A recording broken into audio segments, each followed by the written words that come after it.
Welcome to Tech Explained. Today, we're breaking down a term you've probably heard tossed around in the tech world: hybrid cloud. What is it? Why does it matter? And how does it impact businesses and everyday users? Let's dive in. Imagine you run a business and you need a place to store your data, run applications, and handle large scale computing. You have two main options: public cloud, which is like renting space in a massive shared data center operated by companies like Amazon Web Services, AWS, Microsoft Azure, or Google Cloud. Then there's the private cloud, a dedicated setup just for your business, usually managed on premises or by a specialized provider. Now, both of these have their pros and cons. Public cloud is scalable and cost efficient, but you might not want to put your sensitive data there. Private cloud gives you more control and security, but can be expensive and hard to maintain. So, what if you could have the best of both worlds? That's where hybrid cloud comes in. Hybrid cloud is a combination of public and private clouds, allowing businesses to move workloads between them as needed. Think of it like using both your home computer and a high-powered remote server. You keep the sensitive or critical tasks in your private cloud while leveraging the public cloud for flexibility, additional computing power, or cost savings. A perfect example? Think of a retail company during Black Friday.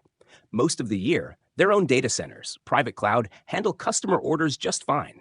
But during the holiday rush, when millions of people are shopping at once, they need extra capacity fast.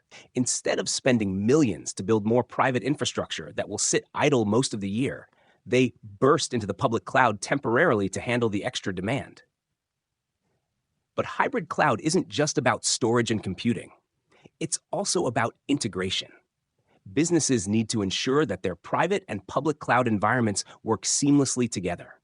This is done using tools like Kubernetes, API management platforms, and cloud orchestration software, which allow data and applications to move smoothly between environments. From a business perspective, hybrid cloud provides flexibility, security, and cost efficiency. Companies don't have to commit to a single cloud provider, and they can optimize workloads based on their specific needs. For instance, a financial firm might keep customer banking data in a private cloud while running AI-powered fraud detection in the public cloud. For everyday users, hybrid cloud is happening behind the scenes all the time. When you upload a photo to Google Photos, some of it is stored in a public cloud, but parts of Google's system also use private cloud resources to process and manage data. The same goes for online gaming, streaming services, and mobile apps that rely on cloud computing. So to sum it up, hybrid cloud is the middle ground between public and private cloud computing, giving businesses the ability to balance security, cost, and scalability. It's a smart way to get the best of both worlds without overcommitting to a single solution. That's hybrid cloud in a nutshell. If you found this explanation helpful, don't forget to like and subscribe to Tech Explained for more breakdowns of complex tech topics in simple, relatable ways. See you in the next video.